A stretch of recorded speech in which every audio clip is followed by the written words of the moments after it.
Somewhere beneath an oil rig in the North Sea, a valve is doing its job. It has been doing its job for decades. Salt water moves through it constantly. Pressure bears down from every direction.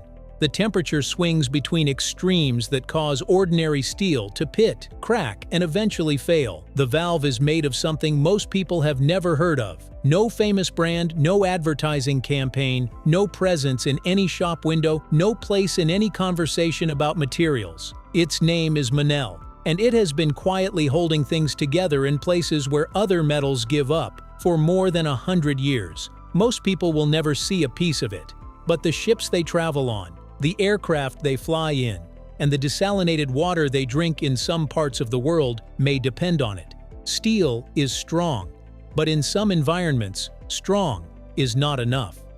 Let's get into it right here on Small Things.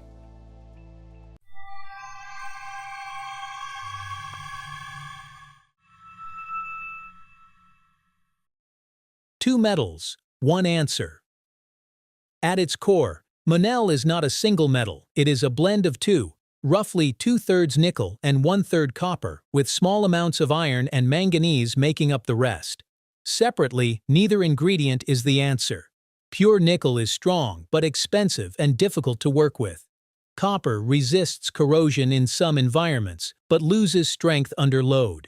Together, in the right proportions, they produce a material that is stronger than either one alone, resistant to acids, salt water, and high-pressure steam, and stable enough to be welded, rolled, and machined into almost any shape an engineer needs. Every obvious substitute fails at least one critical test.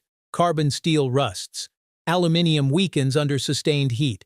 Even stainless steel can crack under stress in seawater. Monel survives all three. It is not the most famous material in engineering. It is one of the most trusted. Where it came from. It did not start as a solution to a specific problem. It started as an accident waiting to be understood. In the late 19th century, the International Nickel Company was mining ore from deep deposits beneath Sudbury, Ontario in Canada. When the ore was processed, the resulting metal was not pure nickel. The Sudbury ore naturally contained copper in almost exactly the same proportions that would later define the alloy. What came out of the mines was already a nickel-copper blend. An engineer named Robert Crooks Stanley recognized that the blend itself was the point. Stanley developed and formalized the alloy in 1905. It was patented in 1906 and named after Ambrose Monel, the president of the company at the time. One L was dropped from his name because trademark law did not permit family names to be registered. Monel became one of the first registered alloy trademarks in the world. The timing could not have been better. Steel was dominant but imperfect. In marine environments, in chemical plants, in the pipe systems of early industrial facilities, metals were corroding faster than engineers could replace them. Monel arrived as a kind of chemical armor at exactly the moment the world was looking for one. By the 1920s, it was being used across 23 different industries. Naval battleships relied on it for propeller shafts and deck fittings. Chemical plants chose it for pipes and heat exchangers that ordinary metals could not survive. It appeared in Art Deco building interiors, in kitchen sinks, in the valve mechanisms of brass instruments. During both World Wars, it served in submarine components, aircraft frames, and naval hardware because it could endure what the conflict demanded.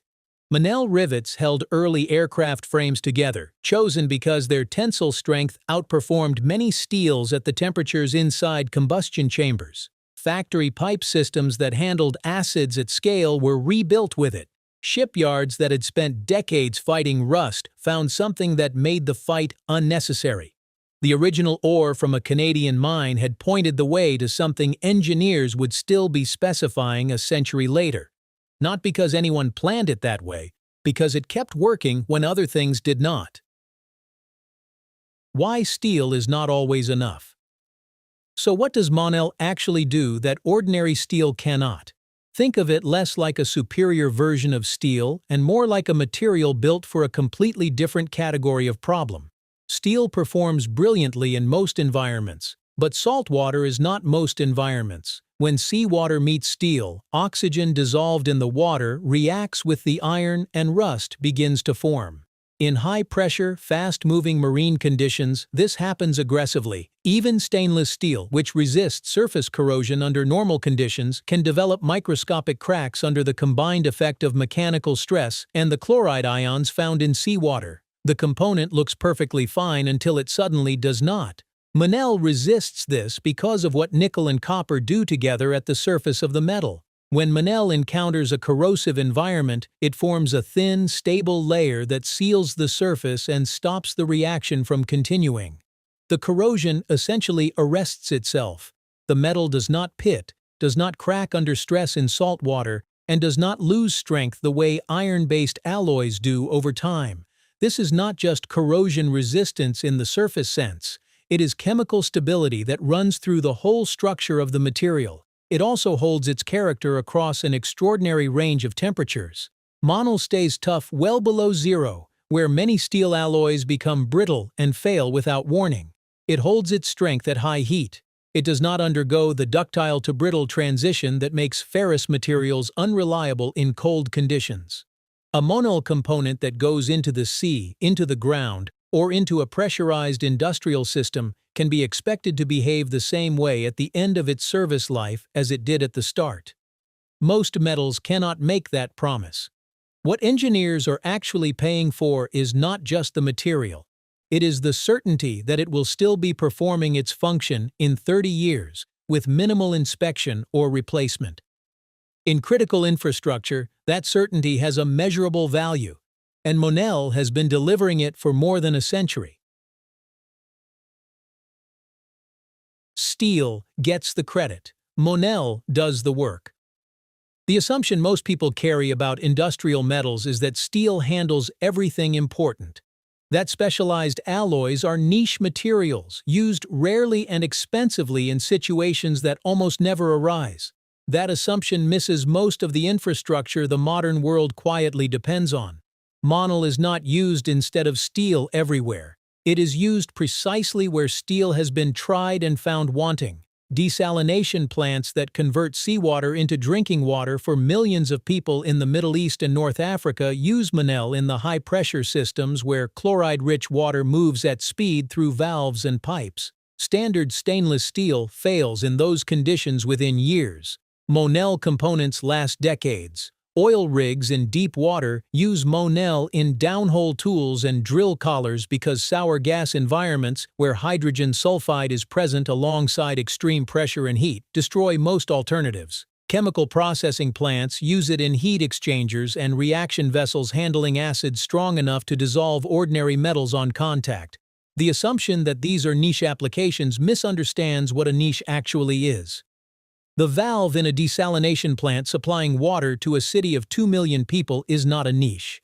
The propeller shaft of a ship carrying 10,000 containers across the ocean is not a niche. They are critical points where failure is not permitted, and Monel is there because nothing cheaper can reliably do what it does. Now the world trusts it.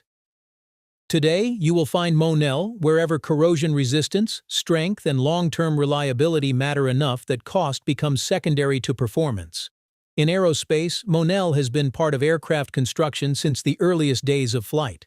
In the 1960s, the fuselage of the North American X-15, the rocket plane that flew at the edge of space and reached speeds generating intense aerodynamic heat, was built substantially from Monel. Nothing else available could hold its shape under those conditions. The metal's ability to retain strength at temperatures that would deform lighter alloys made it the only practical option. At sea, Monel propeller shafts and seawater valves are standard on vessels where reliability is non-negotiable. On minesweeper ships, certain Monel alloys are used for anchor cables specifically because they are non-magnetic and will not trigger the mines the ship exists to detect. The metal's invisibility to magnetic fields turns out to be as useful as its resistance to corrosion. In one of the stranger applications, parts of the clock of the Long Now, a mechanical timepiece designed to run for 10,000 years, are made from Monel. The designers needed a metal with exceptional corrosion resistance that did not require precious metals. No other common structural alloy offered that combination. Monel was the only answer that made sense. The forgotten metal turns out to be everywhere, in the places where things must not fail. The quiet work of invisible materials. So why does Monel survive where steel fails? Because the environment steel was designed for, and the environment inside a deep-sea valve, a chemical reactor, or a desalination plant are not the same environment. It began as a byproduct of a Canadian mine, recognized by one engineer who saw potential in what the ore was already producing. It spread across the 20th century, not because anyone marketed it loudly, but because it kept working where other materials did not. It earned its place the only way a material ever truly earns it, by refusing to fail when failure mattered most. The most important materials are often not the ones we see every day. They are the ones holding things together in the places we never look, because those things never break. Monel reminds us that some inventions earn their reputation not through fame, but through the quiet fact of still being there. If this changed the way you think about the materials inside the machines and systems you depend on every day, let us know in the comments what everyday thing you want us to look at next. We might make it our next episode. Thanks for watching. History often hides in the smallest details.